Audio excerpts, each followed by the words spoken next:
नमस्कार आपण मानक स्वागत आम अमृतवाणी रे आज आम भगवत गीता श्लोक नहीं आसीचु जहाँ आपण जीवन को प्रभावित कर प्राचीन ग्रंथ रे यही ज्ञान आपण दैनिक जीवन रे किपरि आवश्यक और अपक्षत हो पारे आसंतु जानिबा।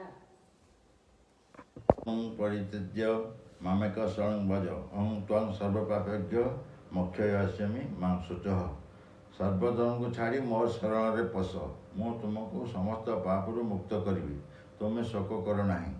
यही श्लोक रे श्रीकृष्ण जीवन सर्वोच्च संदेश देइछन्ति।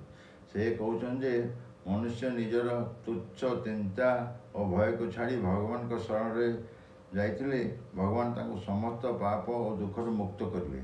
यह जीवन प्रमुख मार्ग निजर श्रद्धा और भक्ति सह भगवान रे शरण नेबा आवश्यक। दैनिक जीवन उदाहरण एक आरोग्य हराइथिबा व्यक्ति निज जीवन रे एते भय रही था जे जीवन रे सुंदरता देखा वंचित हुए। एक दिन से निजर भक्ति रे भरोसा करी एवं निजर इच्छा चिंता को छाड़ी भगवान को शरण नहीं था से तार जीवन एक महत्वपूर्ण परिवर्तन आने।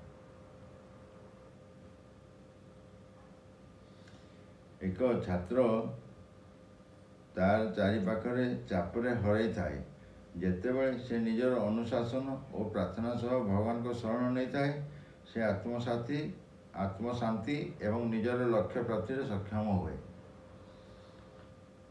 एक कर्मचारी तार कर्म रे त्रुटिर कारण रे चिंता रे थाए से भगवान को शरण रे ग्रहण करी तार भली काम करी एवं फल को भगवान ऊपर छाड़ी दे थाए। यारे जीवन रे यापर ता जीवन रे नूतन उत्साह पाए। यही श्लोक आमको जीवन रे आत्मसमर्पण रो महत्व शिखाए।